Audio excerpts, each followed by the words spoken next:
Bonjour Pablo, Samuel, Julie, bonjour tous les enfants. Aujourd'hui, on va parler des mots. Les mots, c'est important.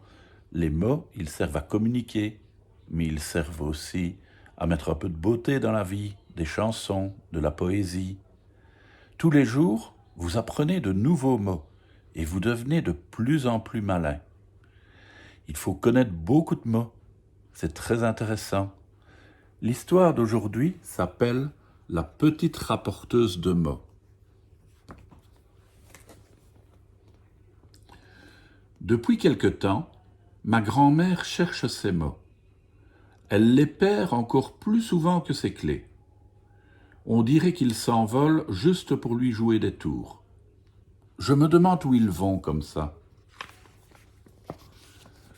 Les clés, on finit par les découvrir quelque part. Mais les mots ne se cachent ni dans le sac à main, ni au fond de l'armoire.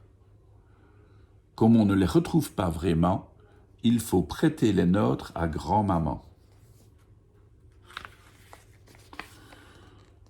Je ne trouve pas, mais... Quand ma grand-mère dit ça, on répond aussitôt « Tes clés ?»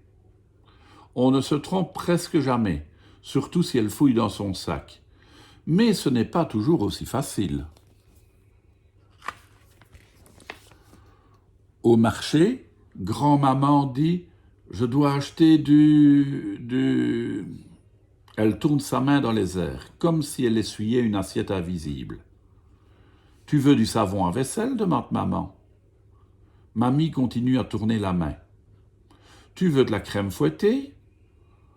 Voyons, Nathalie, se fâche grand-maman. Tu sais ce que je veux dire. On s'en sert tous les jours. Maman baisse la tête et dit « Non, je ne sais pas, maman. » Ma grand-mère a l'air si triste. Elle semble si loin de nous soudain. Pourtant, elle est toute proche. Maman soupire, l'air découragé. J'essaye à mon tour de chercher le mot perdu. Ça tourne et on s'en sert tous les jours. Tu veux du papier de toilette ? C'est ça, ma chouette. Grand-maman rit maintenant. Où s'en vont les mots de ma grand-mère ? Avant, elle ne les perdait jamais. Elle en connaissait de très très longs. Ils sortaient de sa bouche à toute vitesse, comme par enchantement. Voilà un mot qu'elle m'a appris, justement, enchantement. Je veux que mamie redevienne comme avant. Alors je dois trouver la cachette des mots. Je les attraperai tous dans un grand filet et je les rapporterai. Chaque mot perdu retrouvera sa place. Mais il faut que je fasse vite, parce que grand-maman perd de plus en plus de mots. Maintenant, elle oublie même mon nom. Elle me dit « Aide-moi à trouver mes clés, Francine. » Je m'appelle Élise. Sa sœur de 70 ans s'appelle Francine. Ça n'a rien à voir avec moi. Je demande à papa « Pourquoi grand-maman me mélange avec une vieille ? Ça se peut pas. » Sa sœur Francine a déjà été une petite fille aussi jolie que toi, Élise. Moi, ça me fait tout drôle de penser à ça. Papa m'explique que tout vieillit. Les fleurs, mon chat violon, même le sofa du salon. Tout à coup, j'ai une idée. Les mots vieillissent peut-être avec les gens. Plus on les utilise et plus ils vieillissent. Grand-maman a tellement utilisé ces mots qu'ils sont tout usés, comme une robe portée pendant 70 ans. Papa ne croit pas à ça. Pourtant, c'est bien ce qui a l'air d'arriver à grand-maman. Ces mots fatigués s'effacent peu à peu, et il laisse ses phrases pleines de trous. J'ai mangé les... Tu sais, les... Grand-maman reproduit une forme avec ses doigts. On dirait celle d'un petit pot. Tu as mangé tous tes yogourts ? Oui, c'est ça. Fais-moi penser d'en acheter quand on ira avec Nathalie, tu sais, là-bas, au marché. Avec grand-maman, j'ai l'impression de jouer aux devinettes. Je suis très forte à ce jeu-là.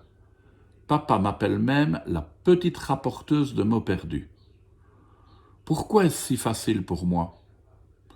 Je connais peut-être la cachette, après tout, sans m'en rendre compte. On dirait que oui, mais quand je rapporte ces mots à grand-maman, elle ne les garde pas. Pourquoi? Et si ma grand-mère n'avait pas perdu ses mots? Si elle ne les avait pas usés comme ses robes? Si elle me les avait donnés plutôt? Ça expliquerait bien des choses. Donner, c'est donner. Grand-maman ne pourrait pas les reprendre. Regarde, Francine, le joli le joli nuage qui s'effiloche, grand-maman. C'est ça, ma chouette. On dirait qu'il... Grand-mère lève les bras. Elle agite ses mains toutes légères. Une grande fleur ouvre ses doigts pétales au-dessus de nos têtes. Oui, grand-maman, on dirait que le nuage se fond dans le ciel, comme par enchantement. Tu parles bien pour ton âge, ma chouette. Grand-mère n'est pas fâchée de m'avoir donné ces mots. Quand je les rapporte, elle me fait un beau sourire. Papa s'est trompé. Il y a des choses qui ne vieillissent jamais. Il y a longtemps que grand-maman utilise ce sourire-là. Mais lui, il ne s'use pas. Voilà les enfants. On se retrouve demain pour une autre histoire.